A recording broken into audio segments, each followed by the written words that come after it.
تپڑ ہے تو پاس کر ورنہ برداشت کر. اس کا انگلش میں ترجمہ کروا کے اپنی پینٹوں کے پیچھے لکھوا لیں کہ بھائی جب افغانستان میں آنے کا تپڑ تھا تو آنا چاہیے تھا, پھر رونے کی بات کیا ہے, پھر رونے کی بات کیا ہے. اور اگر آ کے رونا ہی تھا تو پھر آنے کی چندہ ضرورت نہیں تھی. آپ سپر پاور ہو, آپ نے دنیا میں بےزتی کروا دی. آپ نے نہیں, یعنی آپ کے فوجیوں نے. تو ان کو چاہیے کہ ہمارے ہاں ٹرکوں کے پیچھے لکھا ہوتا ہے, اس کا کوئی انگلش میں ترجمہ کروا کے اگر شائع کر دے تو یہ بہت زبردست. ٹرکوں کے پیچھے, رکشوں کے پیچھے جو آپ کو اقوال ملیں گے وہ جمعے کے بیانات میں, اتوار میں نہیں ملیں گے آپ کو. حقیقت بتا, بڑے سبق آموز باتیں ہوتی ہیں اس. تو اگر اوباما یہ پڑھ لیتے محترم تو میرا خیال ہے یہ جرت اور ہمت نہ ہوتی. تو وہاں جو افغانی لوگ بتاتے ہیں کہ جو امریکن سے لڑنے والے لوگ ہیں ان کے جب گولی لگتی ہے تو ان کا ریئیکشن الگ انداز سے ہوتا ہے, امریکن کے جب لگتی ہے تو وہ پاگلوں کی طرح عجیب سے چیخ رہے ہوتے ہیں, چلا رہے ہوتے ہیں, وہی کیا ہو گیا. تو ان کا چیخنا بالکل درست ہے, اس لیے کہ ان کے سامنے آخرت نہیں ہے. ان تکونوا تعلمون فإنهم يعلمون كما تعلمون وترجون من الله ما لا يرجون. اللہ فرماتے ہیں اگر تمہیں, اہل اسلام سے اللہ خطاب کر رہے ہیں, میدان جنگ میں تمہیں اپنے ملک کے دفاع میں لڑتے ہوئے اگر تمہیں زخم پہنچتے ہیں تو ان کو بھی تو زخم پہنچتے ہیں. اس کو زخم پہنچ رہے ہیں پھر بھی لڑ رہا ہے اور تم میدان میں پیچھے ہٹ جاؤ. وَتَرْجُونَ مِنَ اللَّهِ مَا لَا يَرْجُونَ, جبکہ تم اس زخم پہ اللہ سے وہ امیدیں لگا کے بیٹھے ہوئے ہو جو تمہارا مخالف امیدیں لگا کے نہیں بیٹھا. تمہارا مخالف صرف گورنمنٹ سے مختلف قسم کی الاؤنس لینے کی امیدیں ہیں اس کو کہ میں زخمی ہو جاؤں گا, اتنے پیسے ملیں گے, میری ٹانگ ٹوٹ جائے گی, لکڑی کی جرمنی سے ٹانگ لا کے لگوا دی جائے گی. بس ان کو اپنے حکمرانوں سے امیدیں ہیں, اور مرنے کے بعد تو وہ بھی نہیں ہے. میدان جنگ میں مر گئے تو اب کیا کس توپوں کی سلامی خبر پہ دی جائے یا 25 توپوں کی, اس سے مردے کو کیا فائدہ ہے. وہ کہے گا مجھے تو مار دیا نا.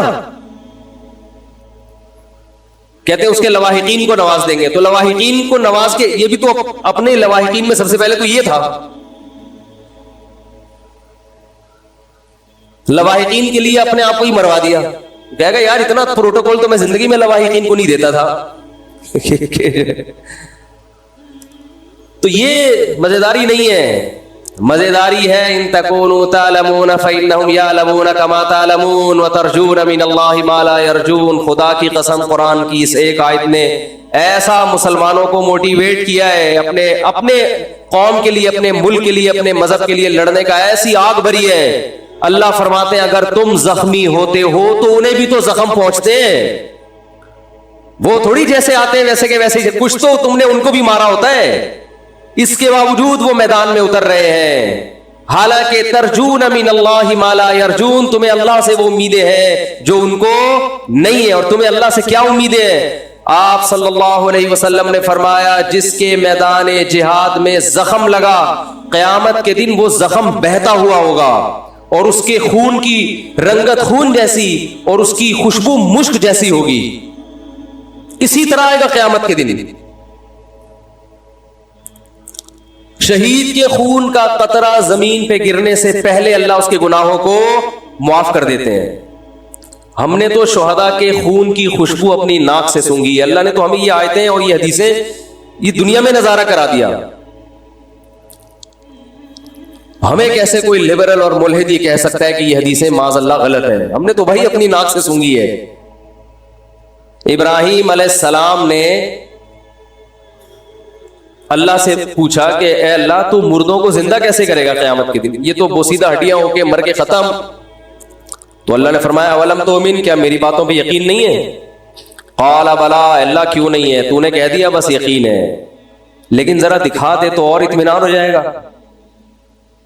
اللہ نے فرمایا خذ اربعۃ من الطیر, 4 پرندے لو, فصرہن الیک, ان کو آوازوں سے مانوس کریں. کسی آواز سے مانوس کر دیا جاتا ہے, دوڑتا ہوا آتا ہے.